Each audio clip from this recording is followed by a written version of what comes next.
All right, man. I guess I'm gonna be the first to do it, dog. We gotta talk about this 83-point game by Bam Adebayo, or however he says his name. No disrespect, but disrespect. You heard me? Kobe fan here. You know how we coming. Pause. 83. Now they just trying to erase Kobe, dog. They just determined to erase this man from any semblance of, greatness. They don't even want us to have Kobe's name on the tongue. You know what I'm saying? The NBA is determined to erase this man's legacy, bro. You heard me? So I'm seeing a lot of people make the comment that what Bam was able to do with the 83 was better than Kobe's 81. Knock it off, dog. Knock it off. Bam basically was playing the Wizards bench players, and they left him in the game just to allow him to score points. The game was never in the balance, dog. That's like Kobe going to a rec league and playing with the mindset that I'm just about to score all the points, break whatever rec league history, or record that ever existed. You know what I'm saying? I'm just about to go ahead and crash out on the school teachers and old people trying to get some runs in and exercises in the mornings. You know what I'm saying? And I know, no disrespect, they are NBA players. But you up by like 20. When Kobe gave the Mavs 62 and 3/4, dog, and outscored them 62-61, Kobe could have broke a record that night.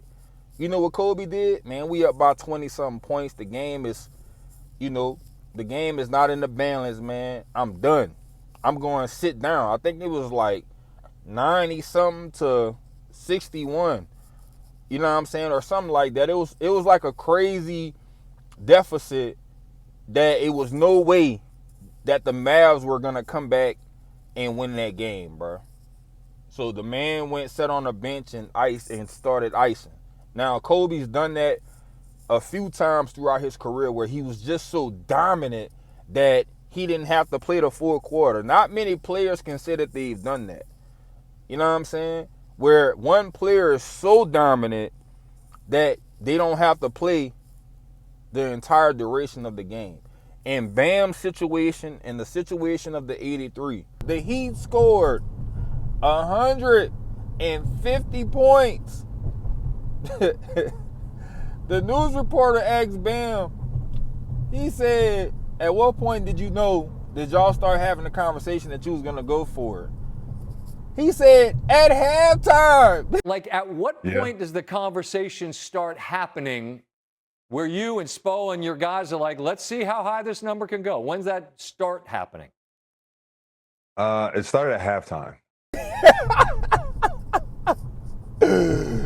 The game was out of the balance, dog. He said at halftime they was already talking about him breaking some records, man. Look, we just gonna feed him. You know what I'm saying? If you watch the highlights of the game, you can clearly see, dog, they're hunting to get him this record, dog.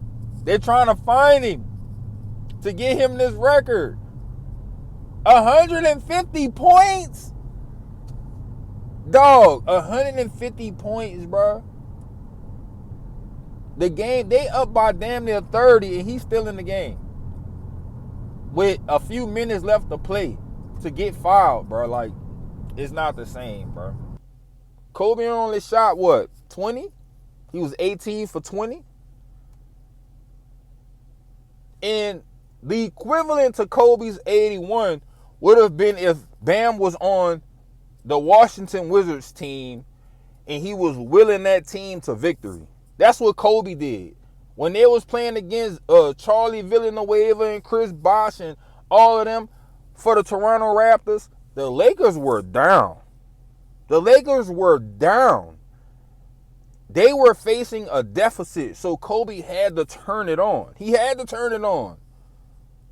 Going into the fourth quarter, it wasn't until late in the fourth quarter where you started to notice that there's a sense that, it was already like he's doing something special. But towards the end of the game, because he still checked out with time on the clock, you can tell towards the end of the game, he was kind of playing into the shit. You know what I'm saying? Trying to split double teams and, he was playing into it at a certain point. You know what I'm saying? But then he eventually checked out of the game. You feel me? You know what I'm saying? Like, he eventually checked out of the game. Game was over with. He goes to the bench with 81. You know what I'm saying? In a comeback victory. In a comeback victory. And you got them talking about, man, we boxed and won. We did everything. We gonna let Kobe get his. That was the game plan, but it didn't work. He torched us. You know what I'm saying? In Bam's case, it was a lot of playing into it. It was a lot of, I'm trying to do this. It was a lot of the Wizards not being a great team, obviously. You doing it against the bench, the bench of the Wizards. You got 43 free throws. You got 36 points from the free throw line. You know what I'm saying? You got 31 in the first half. Remember, Kobe had 55 in the second half.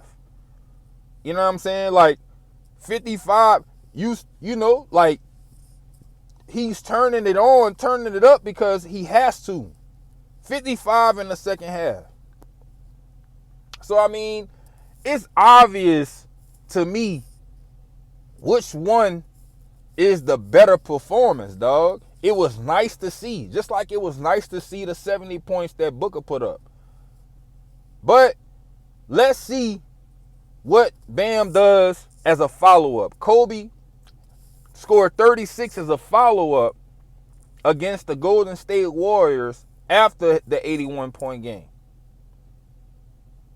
And it also goes to show you the state of the league.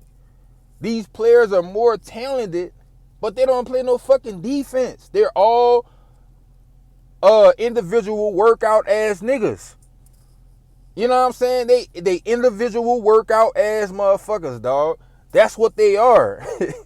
They can score, they can handle the ball, they have the skills, they talented, but they don't have the tenacity to play both sides of the ball, to play defense, dog. You know what I'm saying? So it's a very impressive feat, but we not gonna act like that shit is on the level of what Kobe did, bro.